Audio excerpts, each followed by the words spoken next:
The nights are long, the days are short, and the weather is chilly to downright cold, depending on where you are. It's a good time to slip into a Quince iconic Mongolian cashmere sweaters, which start at only $50. You can treat yourself to everyday luxury at an affordable price with Quince. If you really want to dive into luxury, you can check out their leather handbags, washable silk shirts, and European linen sheet sets. Whatever you're looking for at Quince, all the prices are 50 to 80% less than similar brands, and they do that by partnering directly with top factories and cutting out the middleman. They only work with factories that use safe, ethical, and responsible manufacturing processes. And of course, they use premium fabrics and finishes for that luxury feel in every piece. But you've already heard me rave about my Quince travel pants. Treat yourself this winter without the luxury price tag. Go to quince.com/traveler for 365-day returns plus free shipping on your order. That's QUINCE.com/traveler to get free shipping and 365-day returns. Quince.com/traveler. And thanks to Quince for sponsoring this episode of Amateur Traveler. Don't miss out on the last few weeks of football action with Prize Picks, the best place to win cash while watching the playoffs. The app is simple. Pick more or less on at least 2 players for a shot to win up to 1,000 times your cash. Download the Prize Picks Daily Fantasy Sports app today and use code FIELD and get $50 instantly when you play $5. That's code FIELD on Prize Picks to get $50 instantly when you play $5. You don't even need to win to receive the $50 bonus. It's guaranteed. Prize Picks. Run your game. Must be present in certain states. Visit prizepicks.com for restrictions and details. Hi, this is Chris. This show is going to be a show from our archives, as I do about 4 times a year because I am traveling. I'm in Spain for the TBEX, the Travel Blog Exchange Conference, and this show actually comes from 2 years ago when I was again in Spain for another TBEX conference, but in southern Spain in Andalucia. I hope you enjoy it. I certainly enjoyed this trip. I got my bags packed on a roll. I'm heading out there and I'm ready to go. Looking real good in my passport photo. Oh, no. Amateur Traveler, episode 807. Today, the Amateur Traveler talks about battles and castles, architecture and olives, paradors and reconquistadors, as we go to the province of Jaén in Andalucia, Spain. Welcome to the Amateur Traveler. I'm your host, Chris Christensen. Let's talk about Jaén. I'd like to welcome to the show Molly Sears-Piccavey from Piccavey.com. That's PICCAVEY.com. And also SpainFoodSherpas.com.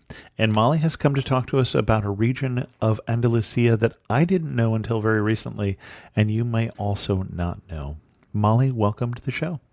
Thank you so much for having me. I'm happy to talk to you about Jaén today. And that's somewhere that is spelled Jaen, even though it sounds like it's with an H. Well, and first I'd like to get up front here and thank Molly for her patience. We've had a couple technical difficulties and at least one idiot at the keyboard on this end of the call that have caused some problems, so we're doing some re-recording here. But I appreciate Molly's patience because this is a place that I think you should know about. Now, Molly, first of all, we're talking about Spain, but your accent is not Spanish. Oh, that's right. What's your connection with Spain? I was actually born in Nottinghamshire in the UK, and I've been living in Spain since 1998. So I moved in 1998 to Barcelona, and now I live in Granada in the south of Spain in Andalusia. And the reason I'm so immersed in Spain is because when I was 12 years old, I learnt Spanish and did a school exchange with a Catalan girl. So travelled to Spain very often throughout my childhood and just got completely hooked. Excellent. And why are we talking about Jaén? Why should someone go to Jaén? So Jaén is a province in Western Andalusia that is not really very known or associated with tourism. If we take southern Spain, which is, we call it Andalucia, the community, the western side of Andalusia, which is Granada, Cordoba, Jaén and Almería, is not as touristic perhaps as the other side of Andalusia, which is where Malaga and Seville is. So Cordoba and Granada are very visited because of their Muslim architecture, such as the mosque or the Alhambra Palace. But Jaén is inland and a little bit further away, and many people don't manage to discover Jaén. And I think Jaén has a lot to offer the visitor. Well, and it also doesn't have a major airport, and so you do need to come in from someplace else like Granada or Seville. And so that definitely, I think, also probably limits why people get there. Yes, to travel to Jaén, the best option would be actually to fly into Malaga Airport or to fly into Granada Airport. Granada Airport is actually quite close to Jaén. I think it's just, well, it depends on which bit of Jaén you're going to, but it's actually just an hour away, and the roads are very quiet and excellent kind of highways to get there. So to fly into Granada, I mean, from Madrid or from Barcelona is actually quite simple. For me, the thing that sticks out most in my head are the olive trees. So it's the place in Europe with the most density of olive trees, and they produce obviously a lot of olive oil. And so when you travel to Jaén, wherever you look, you're just seeing olive trees. And even on the road to Jaén as well, it's just olive trees as far as you can see. And it's also a place that has a massive amount of castles and fortresses. They claim to be the place with the most castles in Europe. But I've also read that Wales has a lot of castles per square mile, so I'm not sure about that title, but I do know is that they have a lot of castles, and some of them are in very good states of conservation. Bergalimar, which is in Baños de la Encina, is actually the oldest castle in Europe, and it's so worth visiting. Excellent. Well, I think you had a saying that they use for their region in Spanish. Oh, yes, so they call Jaén the land of battles and castles, but I think they're missing the olive oil, so it should be battles, castles, and olive oil. Excellent. Well, and one of the reasons why the battles and the castles is we're talking about a region that for 250 years was the border between Catholic Spain and Moorish Spain. Granada was still unconquered for 250 years after the reconquest of Jaén, and so you built a lot of what are now beautiful hilltop walled towns and castles and fortifications. And so that's one of the things that makes it stand out as a region to go to. What kind of itinerary are you going to recommend for us? Oh, yes. So there's quite a few places that I think should be on our itinerary around the Jaén province. So we must start with Jaén capital, which is the capital city of Jaén. So it's the province of Jaén takes its name like a state in the US, and the city is also called the same name, Jaén, which is a little bit confusing. But yeah, we should certainly visit the capital city of Jaén. And then Úbeda and Baeza, which are two towns that are UNESCO World Heritage Sites for their spectacular architecture. Then we also must make a stop in Alcalá la Real, which is a town on the border between Granada and Jaén. It belongs to Jaén, but only just. The locals who live in Alcalá la Real actually come to Granada to do their shopping because it's easier for them to drive to Granada than it is to go to Jaén. So certainly we must visit those places. Those are high on my itinerary. Excellent. Well, we're starting in Jaén. What are we going to do or see in Jaén? So Jaén is the most well-known point of interest in Jaén is its cathedral. So the Cathedral of Jaén has two very large towers that kind of dominate the skyline of the city. And the cathedral is very large in dimensions. And most importantly, the architectural footprint or the design of the cathedral is very symmetrical and very beautiful in an architectural kind of way of speaking. And it's been used, the footprint, the design has been used for the building of other cathedrals in South America, such as, Mexico and Colombia. So cathedrals such as Cusco, Sucre, Merida. You can directly see a link if you look at the shape on the outline of those cathedrals compared to the one with Jaén. So the architect was Van de Vida. He's got like streets named after him, and for example, his sculpture is outside of the Jaén Cathedral. And it's actually considered on the waiting list, I believe, to be declared UNESCO World Heritage, the cathedral, for that reason, for this architectural reason. Well, the other interesting thing for me about the cathedral is that I hadn't seen this before. The interior has balconies because there's a well-known relic in the cathedral, the Veil of Veronica, reported to be either from the 1st century or the 14th century, depending on who you listen to, which is true with a lot of the relics from the Middle Ages. Whether that's really a piece of the True Cross or the Veil of Veronica or whatever, they made for great tourism. Once you had a relic, you got a lot of people to come. And so Van der Vida put in all these balconies so that people could, on the appropriate days, see the veil, for instance. So that's different. And then it also has balconies on the outside, which have great views of the nearby mountains. I do know that the Veil of Veronica, that you could see it on Fridays between 11 and 1, but I'm not sure if that's still the case.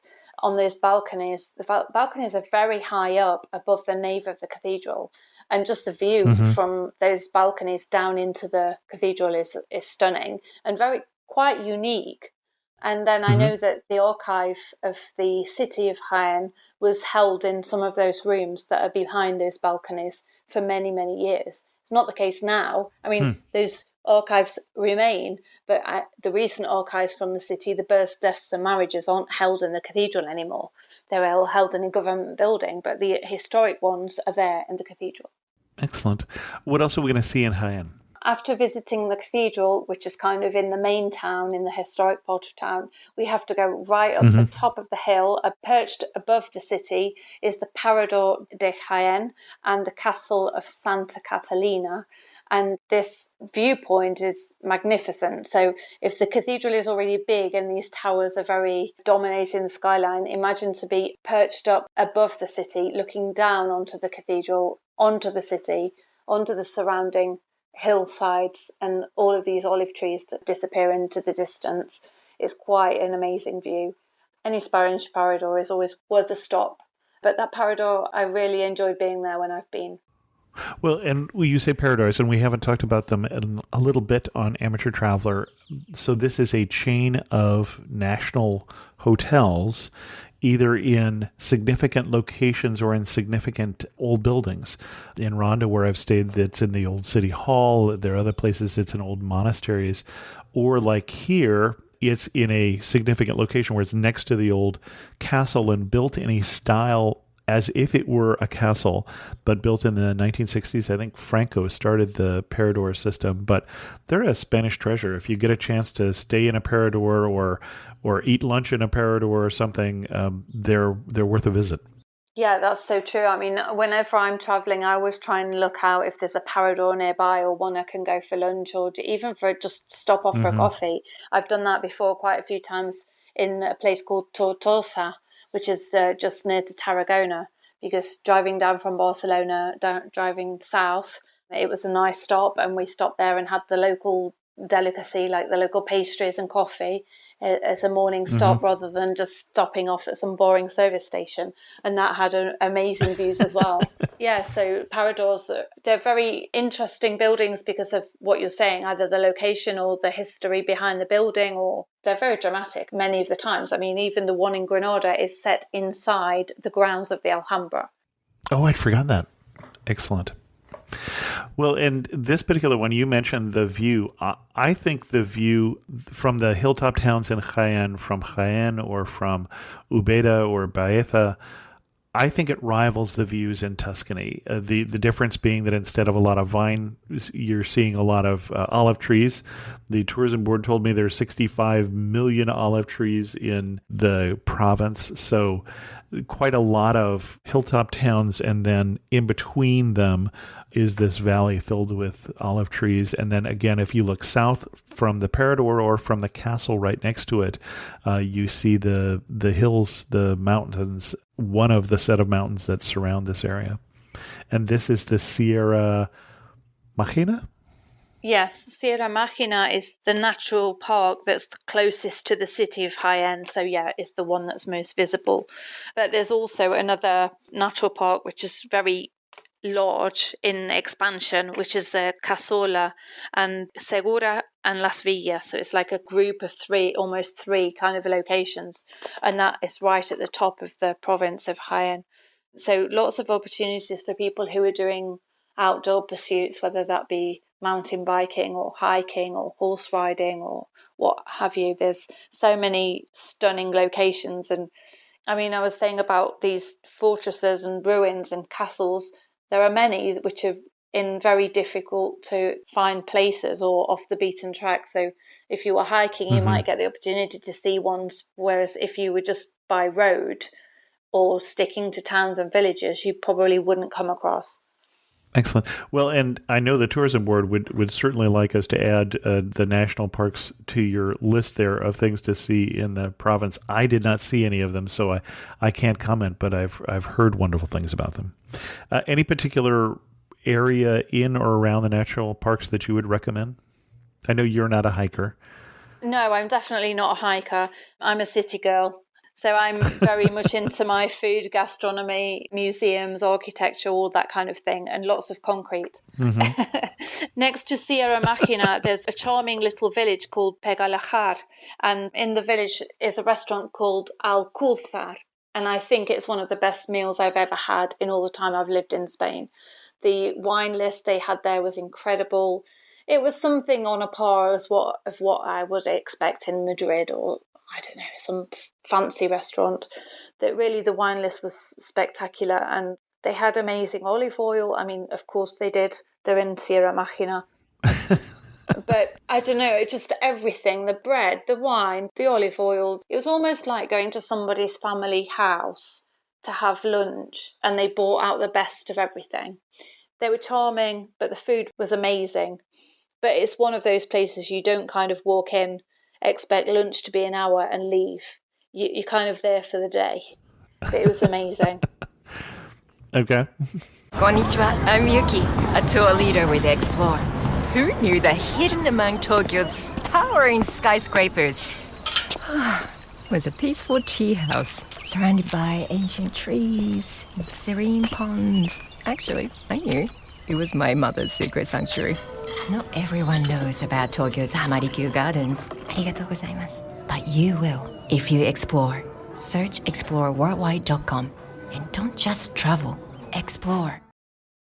When you need mealtime inspiration, it's worth shopping Kroger for thousands of appetizing ingredients that inspire countless mouth-watering meals. And no matter what tasty choice you make, you'll enjoy our everyday low prices. Plus, extra ways to save, like digital coupons worth over $600 each week and up to $1 off per gallon at the pump with points. So you can get big flavors and big savings. Kroger, fresh for everyone. Fuel restrictions apply. Excellent. Well, back in Jaén, what else are we going to recommend people see? We said there was a castle next to the Parador. I guess we should mention that you can tour the castle as well. Yes, so the Parador is a modern built building which is right next to the castle. You can visit the castle. The most important thing of the castle is its position, its location above the city and the views it has, rather than the actual monument in itself. But yeah, certainly people visiting Jaén, it's well worth driving up to the Parador, even if you're just stopping for coffee and a photo. Is so well worth it. And yes, you can visit the castle and see the views from either side of the hill. But once we've visited the cathedral and the castle, there's another monument that is very important and worth visiting, and that's the hammam, or what they call in Spanish, the Arab baths. And they discovered it only recently in 1913.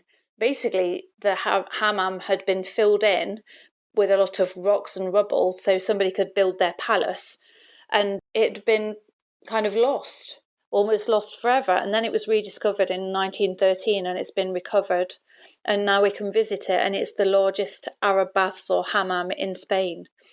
In the same building, because the ground floor is the hammam, it's still this palace that was built. They've kind of taken out the bottom part, but the rest of it they've left.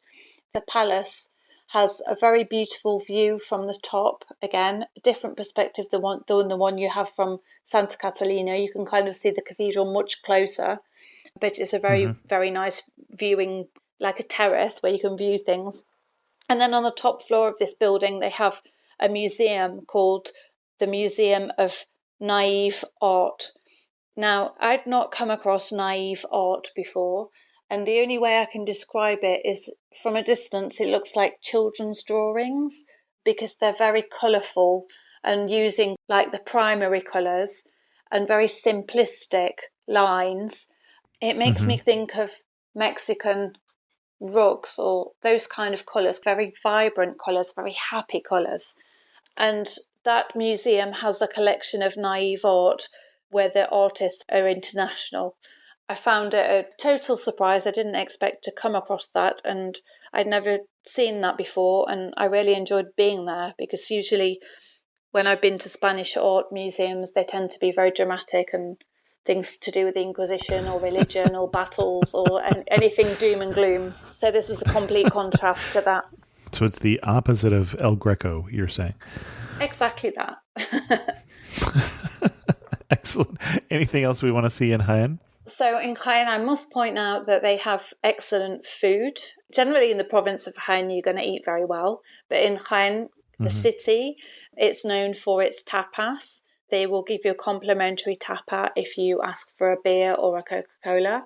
And sometimes you can choose it from a list, and sometimes it will just appear before your eyes. So if you have allergies or if you're vegetarian or something, then maybe it's best to tell them when you order your food or as soon as you arrive at the restaurant, because, yeah, it's just easier. And also there's a Michelin star restaurant called Baga, Baga, that's notable and very popular, and they don't have a lot of covers, so often you will phone and there's no room for months. So if you're planning to go to Jaén, maybe best to book your table at Baga if you're interested in Michelin star cuisine, and then book your flight ticket afterwards.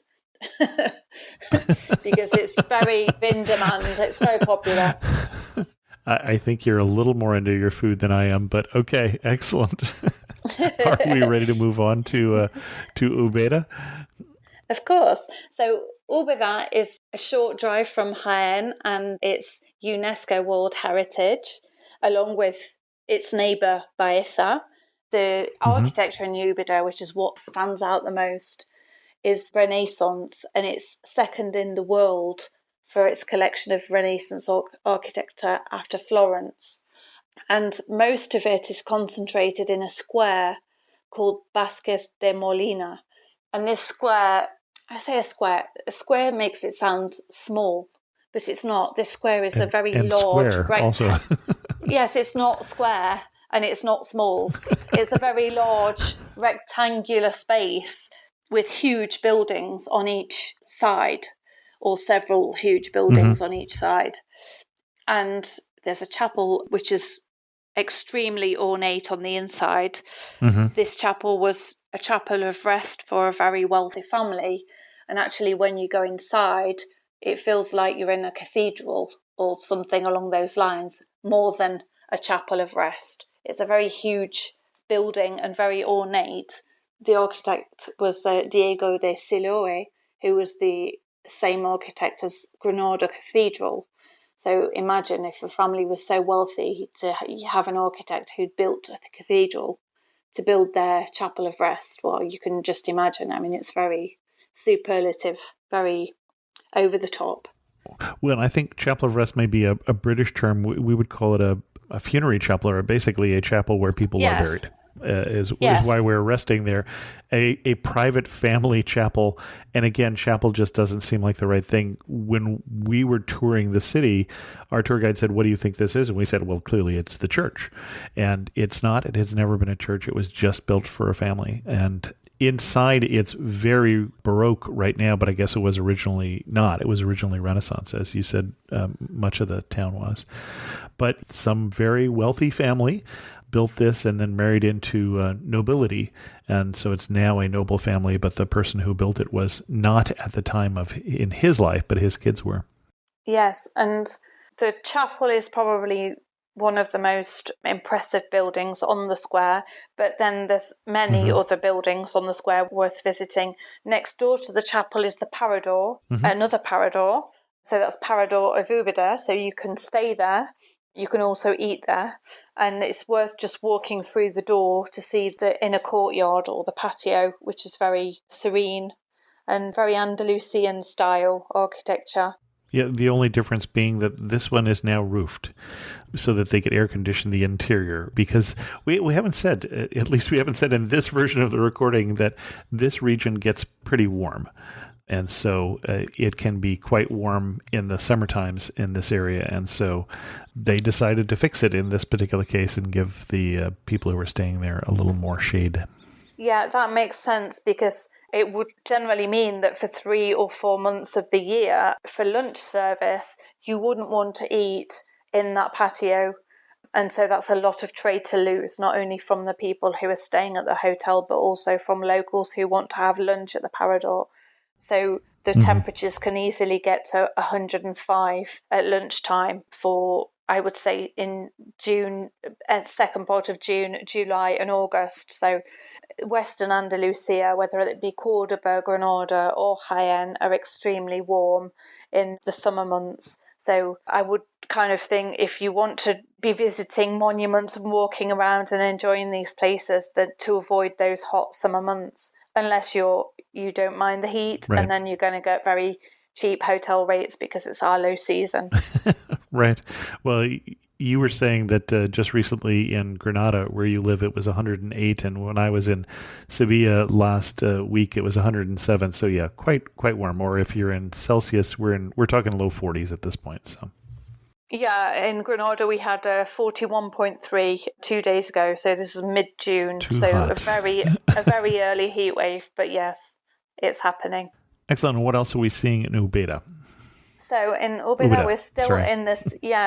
We're still in the main square of Vázquez de Molina. We've got this grand funerary chapel on one side, along with the Parador, which is next door, and then directly across the way, on the opposite side of the square, we've got a very grand church called Real Alcázar, and the church has got like a double bell tower, which is quite difficult to describe without seeing a photo of it.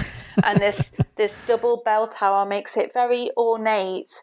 It's actually a very beautiful silhouette of the facade of the church. So a lot of people like to get married there, or have their wedding photos there, or have christenings there. So it's always very busy in spring and summer with local celebrations. Okay. Then we have on the square a police station, which doesn't sound very glamorous, but I promise you it is. It looks like a palace, and it's very large, and it just looks like some kind of French or Italian palace. It's very stunning. And I think that more or less concludes the main buildings around that square. On one side of the square, we have a very beautiful viewpoint. It's almost like a street that makes a balcony over the landscape below.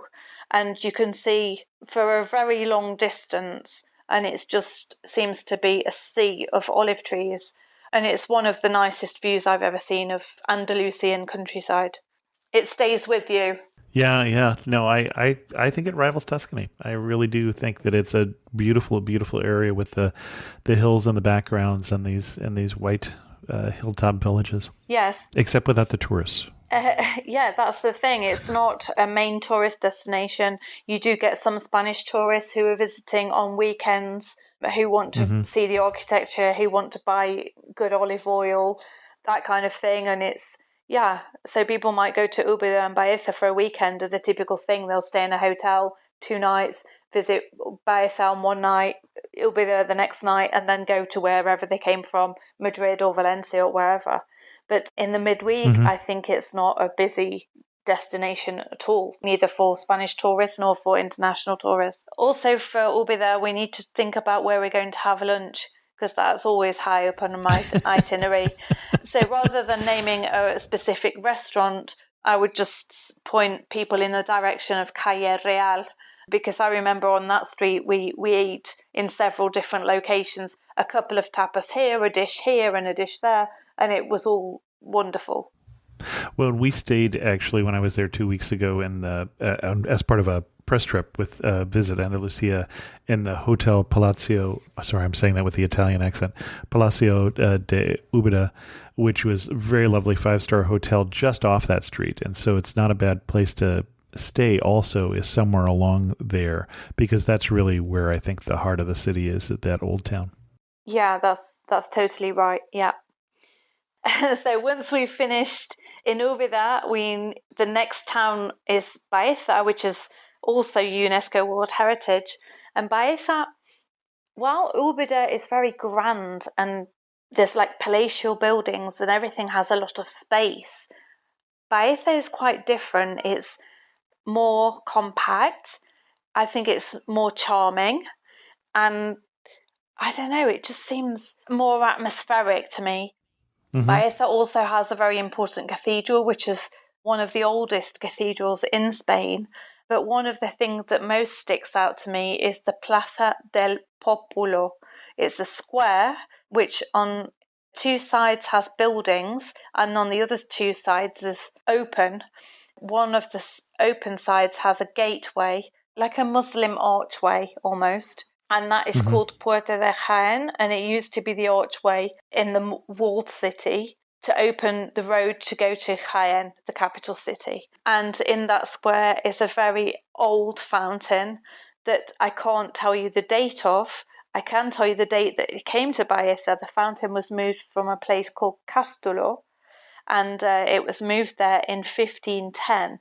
But that fountain is called the Lion's Fountain, and the lions are so old that they just look like blocks of rock, really. They're not really recognizable as lions. They could be dogs, or they could be anything, any animal. It looks like an animal, but not defined as a lion because they're so extremely old.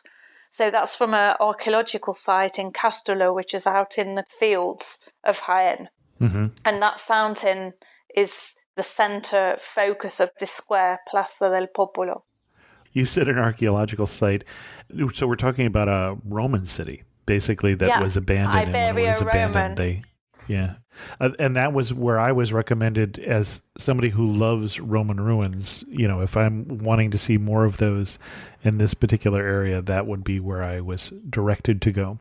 Yeah, so Castelló is an Iberia Roman archaeological site, and it's just made me remember that in Jaén capital, in the city of Jaén, that I didn't mention before, there's a museum of Jaén, and it has a lot of archaeological finds housed in that museum, and some are from Castelló and some are from other places, but very, very old pieces.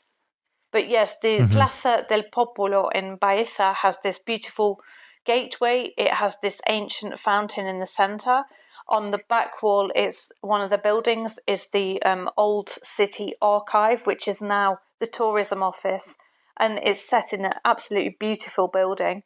And then on the other side of the square is an old butcher's that is from the 16th century, and it so doesn't look like a butcher's. It again looks like palatial, and now it's actually the courthouse for Baeza. And so if we walked through this square, up a little staircase, and then start winding our way through narrow streets towards the back, we would come to the Cathedral of Baeza. It's worth noting that not only it's interesting to go inside the cathedral and see Baeza Cathedral, but also the streets around it and behind it are very narrow and very atmospheric, and some of the balconies are really charming, stuff with plant pots and very pretty architecture. Just a regular house in Baeza is even pretty.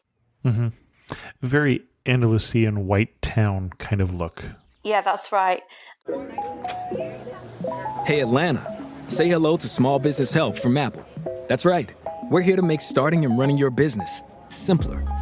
From helping you choose the right devices to setting them up hassle-free, we can help you build your business in no time. Speak to a business expert and get the help you need at no cost whatsoever. At Apple, we're open for your small business. Go to apple.com/smallbusiness or visit an Apple store to learn more. This episode is brought to you by Amazon. Sometimes the most painful part of getting sick is the getting better part. Waiting on hold for an appointment, sitting in crowded waiting rooms, standing in line at the pharmacy, that's painful.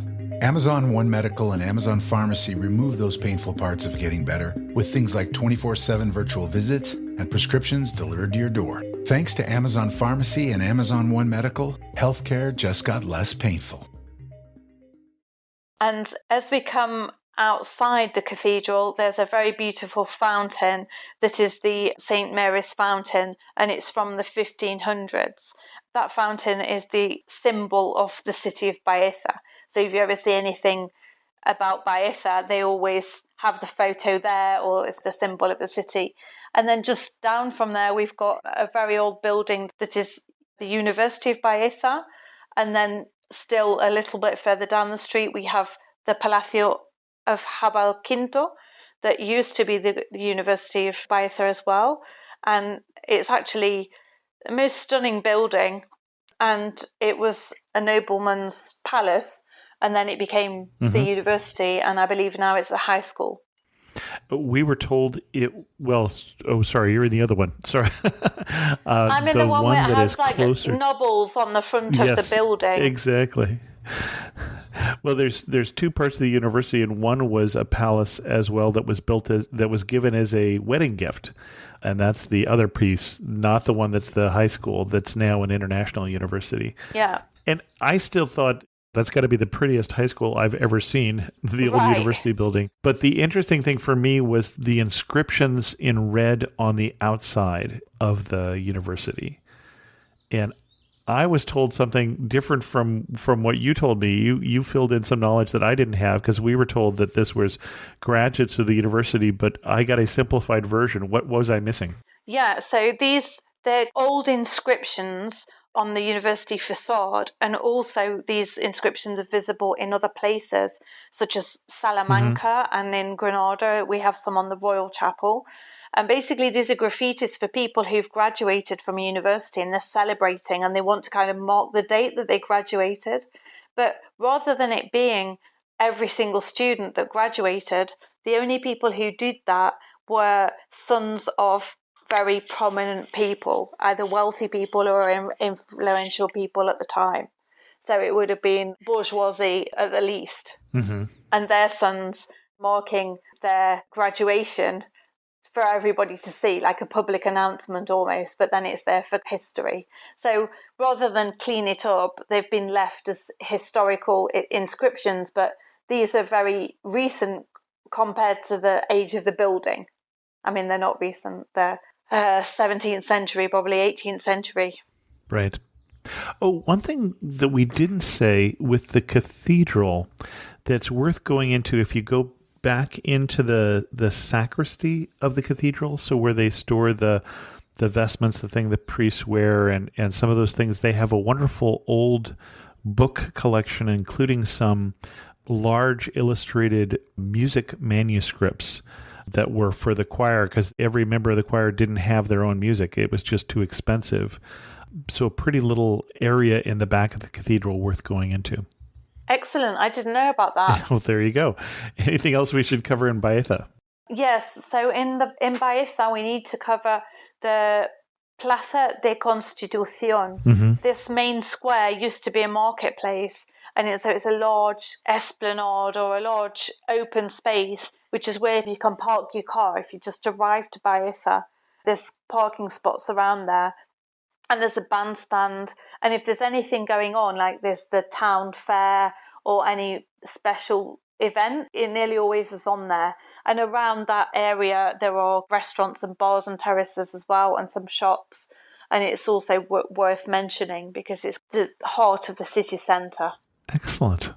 Now, you have a couple other spots that you wanted to cover in Jaén that I have not been to. Yes, that's right. Well, the thing is, the province of Jaén is quite big, and there's lots of places, but places that I find of a special interest would be, for example, Alcalá la Real. Now, Alcalá la Real you were saying that Jaén was the border between Christian and Muslim kingdoms. Well, Alcalá la Real has always been a border town between Granada and Jaén, and that town has been contested many times over history, and sometimes it's been belonging to one province and sometimes to another. And it has a very important fortress, which is called Fortress of La Mota, Mota. Alcalá La Real is on the way to Granada. The Mota fortress, you can see it for a really, whichever way you come on the road, you can see it. It's very white and very imposing on the land, and it's a 13th century castle. They always have a lot of things going on there. Like, they have activities and festivals, and in the summer they do like a medieval market, and yeah, it's really worthwhile visiting. Alcalá La Real, the actual town, not just to talk about its castle or its fortress, is also worthwhile because it's a little bit like a small Baeza. They've got some nice architecture. It's very untouched by tourism. Locals are there. The food is very good.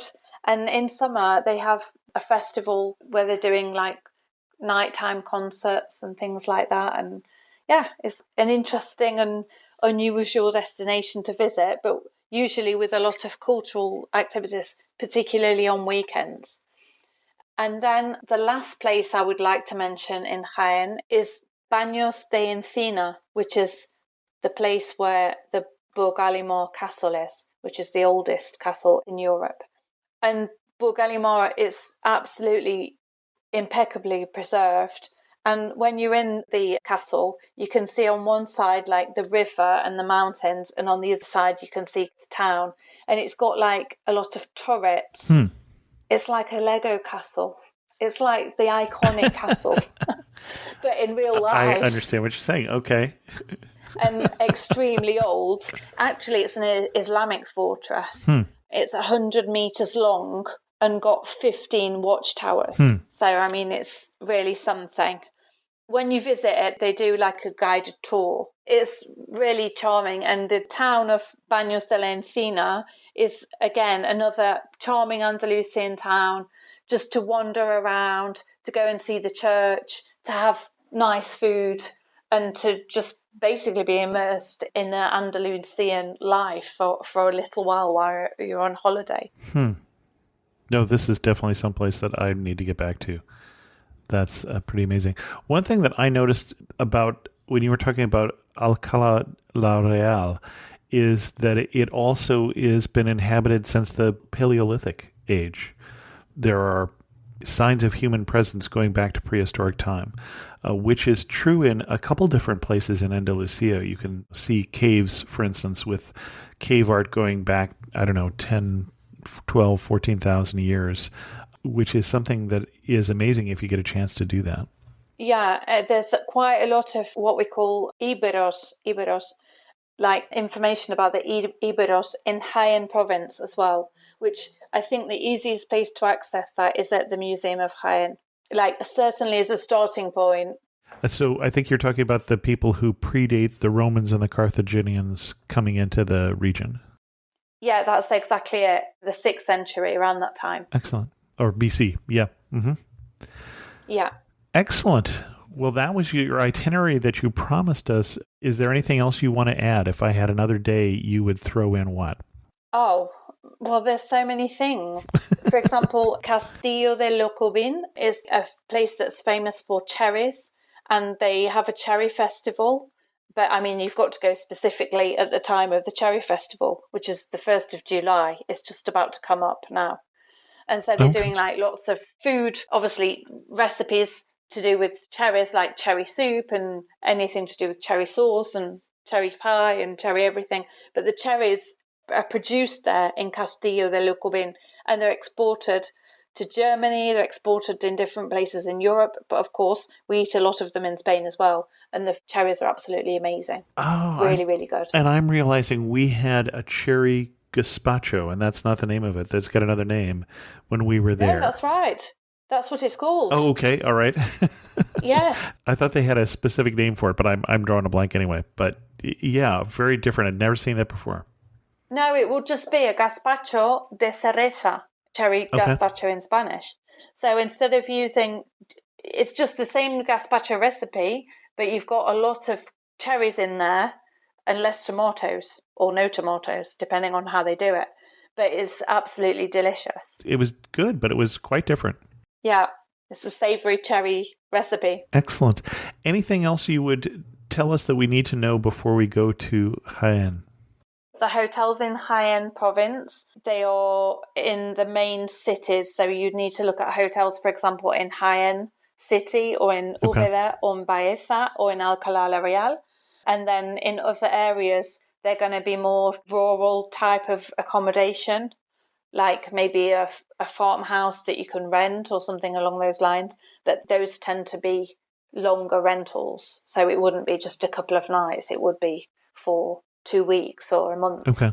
But I think just to focus on the cities as places where to stay, it would be easier, especially if you want things like internet connection or air conditioning, right. or whatever, like normal things people depending on the look season for. you're going, both of those could be very handy. Well, Yes. you were saying the summer being cheaper. The place that we stayed in, the Palacio de Úbeda, was less than $200 a night was the rack rate in June. For a 5-star hotel, that's pretty darn amazing. Yes, that hotel is really wonderful. And I think they also have a restaurant there, and they celebrate a lot of weddings and family celebrations there. But that hotel is absolutely stunning. And yes, I can imagine that in July and August, that hotel is very inexpensive for the kind of service and the experience you're going to have. Right. In places like that, it will tend to be expensive September through to probably January, and then it will be low again January, February, and then March, April, May will be expensive. Okay. Yeah, the winters, as they told us, are cold, and the summers are hot, and the in-between is more pleasant. Yeah, the best time for those locations are basically March to beginning of June, or September, October, and that's when more people are around. I'm not going to say it's busy because that would be an exaggeration, but there are more Spanish nationals visiting those areas in those seasons. Excellent.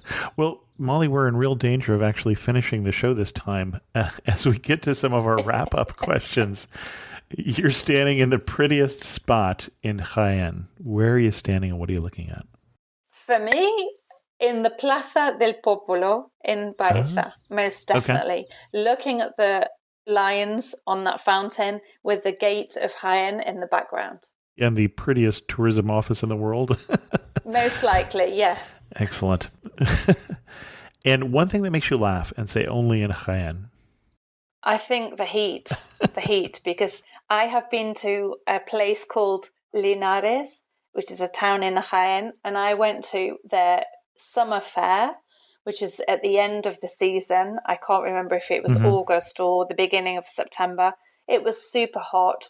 I was wearing the typical Farallais dress, which is like some people might say it's a flamenco dress. It's not actually correct to say that, but so people can imagine it. It's a very heavy dress with a lot of ruffles. Oh, no. And although it's short-sleeved, it's still very heavy. And, of course, a flower in my hair and all of the earrings and the shawl and the whole garb.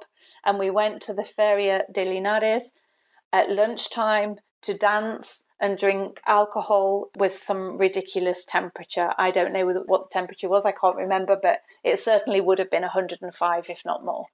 So when I think about something that makes me laugh in Jaén, I think about that moment. That me and my friends were the probably only people in the fair dressed like that at that time of day, because they were all waiting until the 8 o'clock. Right. Heat curfew. Well, and it's interesting because we went out to see Úbeda in the evening. I think we met up at like 5:30 or 6:30 or something like that.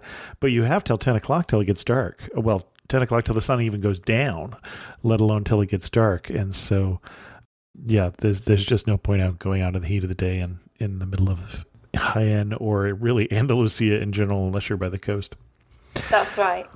If you wanted to summarize Jaén in 3 words, which I want you to, how would you say? What 3 words would you use?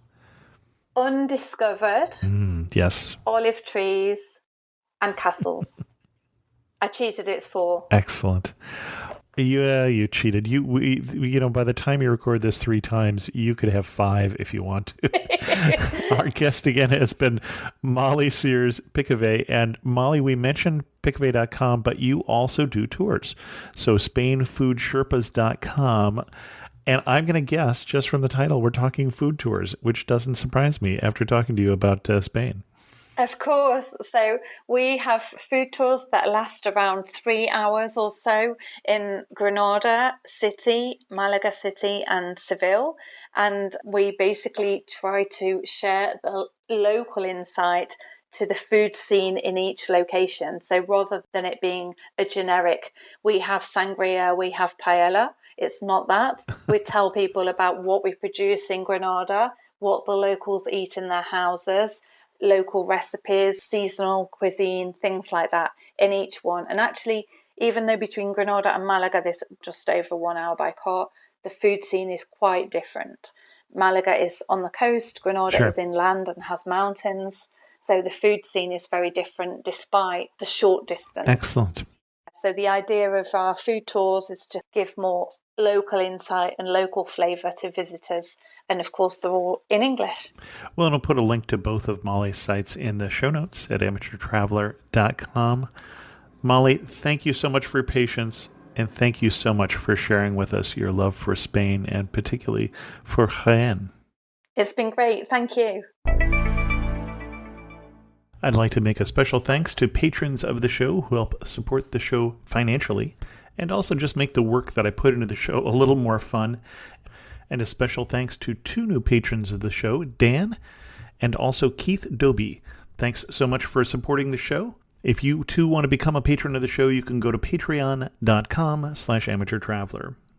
Also, with this show being the 17th anniversary of Amateur Traveler, this is coming out on the 17th anniversary date. Thanks to all of you who've listened to the show over the years. I don't know if anyone has listened to every episode of Amateur Traveler, or if there are some of you who've done that, thanks to both of you, because it's harder and harder to do that these days. There are a lot of episodes. And of course, we're recovering some places, and then every once in a while we discover new places like Jaén that I really didn't know anything about. So those are real fun for me. And speaking of patrons of the show, Jeff Ulfs, who's been a guest on the show, wrote about the episode we did recently on Iceland and said, the South Iceland episode brought back so many memories of Iceland. One of the memories was the homes to the hidden people, gnomes, elves, etc., which are rock piles where the roads are built around. One fun activity I enjoyed was dog sledding on, here's one of those Icelandic names, Myrdalsjökull Glacier. Finally, a visit to the Westman Islands is great, but you might consider a sightseeing flight of Surtsey Island. The island emerged in a volcanic eruption in November 1963 from under the ocean. I don't know if it still holds the designation of being the newest island on Earth to be created. It's a scientific reserve with access by permit only, so a sightseeing flight is the only way to see it. They are researching plant and animal life colonizing the island. An added bonus was also the views of Iceland's countryside and coast from the air, including the Westman Islands. Forgot to comment about the hot dogs. Icelanders like their hot dogs, pilsa. You can get them everywhere, bacon wrapped, etc. The best dog in Reykjavik is Bjarnins Betsu, a small 10x10 shack made famous by then President Clinton stopping by and having a hot dog. It's the Pinks of Reykjavik. Thanks so much, Jeff. I had a recent review from Russets, who said, Amateur Traveler is the best travel podcast. I spend most of my time traveling, and that involves lots of research on places I am visiting. I use Amateur Traveler's excellent location-based podcasts as part of my trip planning, and I find that they greatly enhance my itinerary. Well, thanks so much. I don't know if it's the best travel podcast, but it's the one that I want to do. That's really, I think, all you can ask for at this point. 17 years in, I'm making the show I want. And I know that for some of you, you would prefer it to be something else, and I understand that. That's certainly okay. But with all the work I put into it, I hope you can understand why it's important to me to do the show that I like. With that, we're going to end this episode of Amateur Traveler. If you have any questions, send an email to host@amateurtraveler.com, or better yet, leave a comment on this episode at amateurtraveler.com. And thanks so much for listening. Not sure I've got 17 more years in me, but maybe another 12.